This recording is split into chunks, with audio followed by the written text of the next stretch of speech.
या विष्णु भगवान की या लक्ष्मी माता की। आज सुनते हैं सफला एकादशी, इस साल की अंतिम एकादशी की व्रत कथा। सफला एकादशी व्रत कथा। मोक्षदा एकादशी व्रत की कथा को सुनकर अर्जुन ने प्रसन्न होते हुए कहा, हे कमल नयन, मोक्षदा एकादशी की व्रत कथा सुनकर मैं धन्य हो गया। हे मधुसूदन, अब आप पौष मास के कृष्ण पक्ष की एकादशी की महिमा बताने की कृपा करें। उस एकादशी का क्या नाम है? उस दिन किस देवता की पूजा होती है और उसके व्रत का विधान क्या है?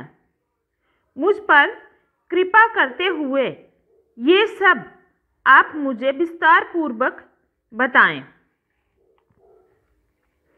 अर्जुन की जिज्ञासा सुनकर श्री कृष्ण ने कहा, हे कुंती पुत्र, तुम्हारे प्रेम के कारण मैं तुम्हारे प्रश्नों का विस्तार सहित उत्तर देता हूँ।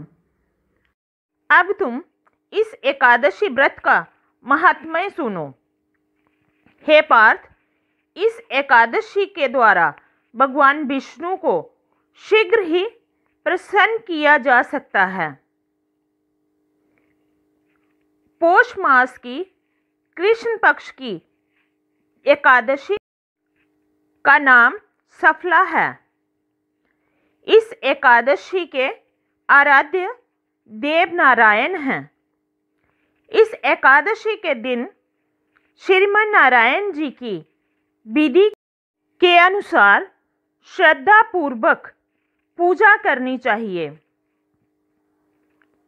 हे पांडुनंदन, इसे सत्य जानो कि जिस तरह नागों में शेषनाग, पक्षियों में गरुड़, ग्रहों में सूर्य चंद्र, यज्ञों में अश्वमेध और देवताओं में भगवान विष्णु श्रेष्ठ हैं, उसी प्रकार व्रतों में एकादशी व्रत श्रेष्ठ है। हे अर्जुन, एकादशी का व्रत करने वाले व्यक्ति भगवान श्री हरि को अति प्रिय हैं। इस एकादशी में नींबू, नारियल, नैवेद्य आदि अर्पण करके भगवान नारायण की पूजा करनी चाहिए।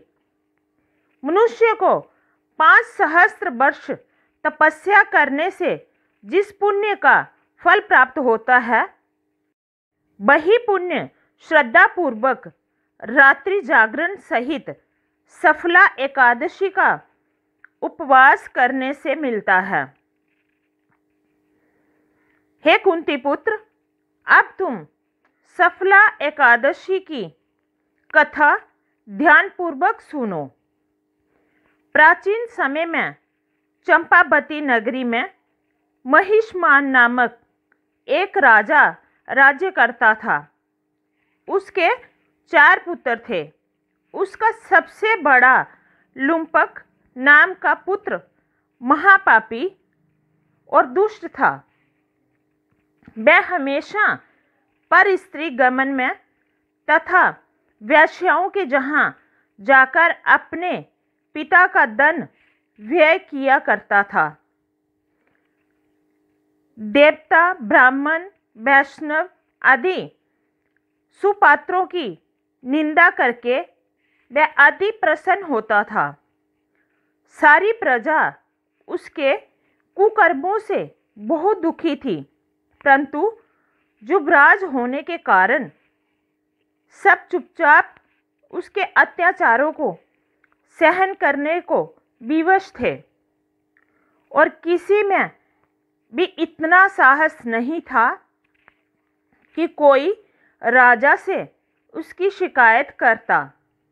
परंतु बुराई अधिक देर तक पर्दे में नहीं रहती। एक दिन राजा महिष्मान को लुम्पक के कुकर्मों का पता चल ही गया।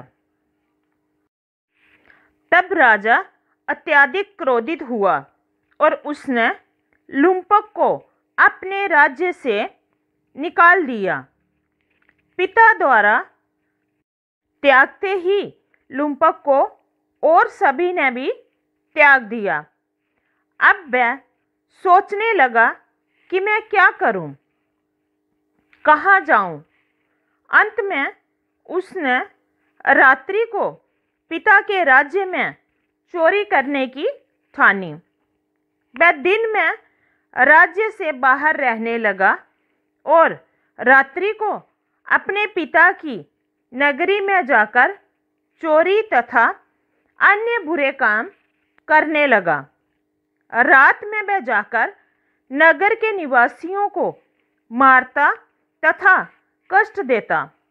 वन में वह निर्दोष पशु पक्षियों को मारकर उनका भक्षण किया करता था।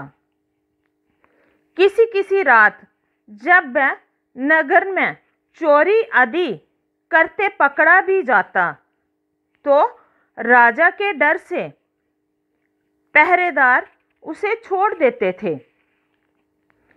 कहते हैं कि कभी कभी अनजाने में भी प्राणी ईश्वर की कृपा का पात्र बन जाता है। ऐसा ही कुछ लुम्पक के साथ हुआ। जिस वन में वह रहता था वह वन भगवान को भी बहुत प्रिय था। उस वन में एक प्राचीन पीपल का वृक्ष था तथा उस वन को सभी लोग देवताओं का क्रीड़ा स्थल मानते थे।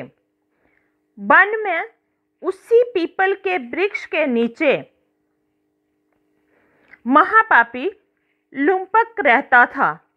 कुछ दिन बाद पौष मास के कृष्ण पक्ष की दशमी के दिन वस्त्रहीन होने के कारण लुम्पक तेज ठंड से मूर्छित हो गया। ठंड के कारण वह रात को सो ना सका और उसके हाथ पैर अकड़ गए। वह रात बड़ी कठिनता से बीती, किंतु सूर्य के उदय होने पर भी उसकी मूर्छा नहीं टूटी। वह ज्यों का त्यों पड़ा रहा। सफला एकादशी की दोपहर तक वह पापी मूर्छित ही पड़ा रहा। जब सूर्य के तपने से उसे कुछ गर्मी मिली तब दोपहर में कहीं उसे होश आया और वह अपने स्थान से उठकर किसी प्रकार चलते हुए वन में भोजन की खोज में फिरने लगा। उस दिन वह शिकार करने में असमर्थ था, इसलिए पृथ्वी पर गिरे हुए फलों को लेकर पीपल के वृक्ष के नीचे गया। तब तक भगवान सूर्य अस्ताचल को प्रस्थान कर गए थे। भूखा होने के बाद भी वह उन फलों को ना खा सका, क्योंकि कहाँ तो वह नित्य जीवों को मारकर उनका मांस खाता था और कहाँ फल। उसे फल खाना तनिक भी अच्छा नहीं लगा। अतः उसने उन फलों को पीपल की जड़ के पास रख दिया और दुखी होकर बोला, हे ईश्वर, ये फल आपको ही अर्पण हैं।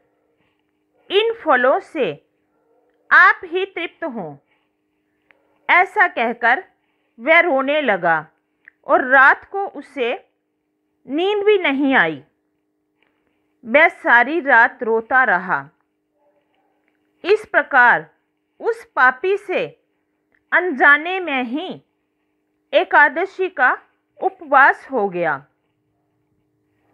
उस महापापी के इस उपवास तथा रात्रि जागरण से भगवान श्री हरि अत्यंत प्रसन्न हुए और उसके सभी पाप नष्ट हो गए।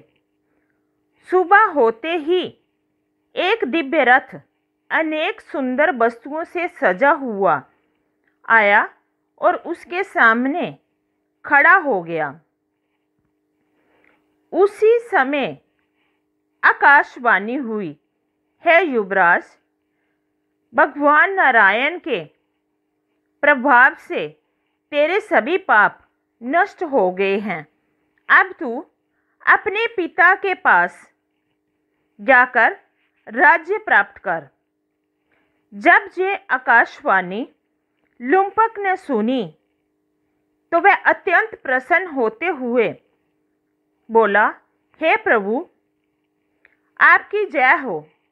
ऐसा कहकर उसने सुंदर वस्त्र धारण किए और फिर अपने पिता के पास गया। पिता के पास पहुंचकर उसने सारी कथा पिता को सुनाई। पुत्र के मुख से सारा वृत्तांत सुनने के बाद पिता ने अपना सारा राज्य तत्क्षण ही पुत्र को सौंप दिया और स्वयं वन में चला गया। अब लुम्पक शास्त्रानुसार राज्य करने लगा। उसकी स्त्री, पुत्र आदि भी श्री विष्णु के परम भक्त बन गए।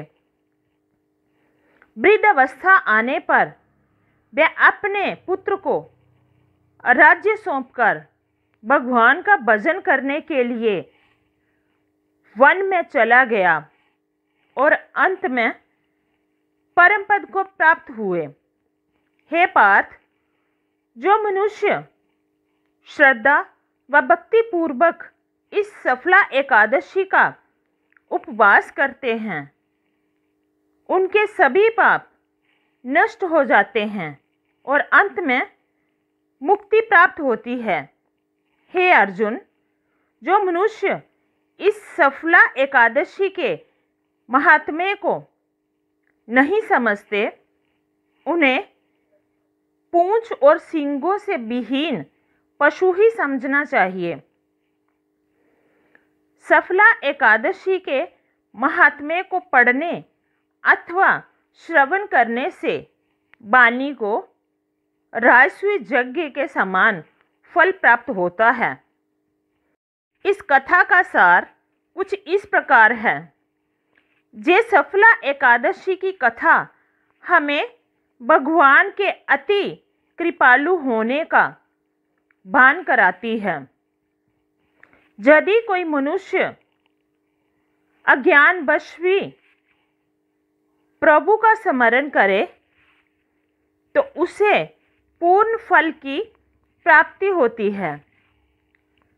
यदि मनुष्य निश्चल भाव से अपने पापों की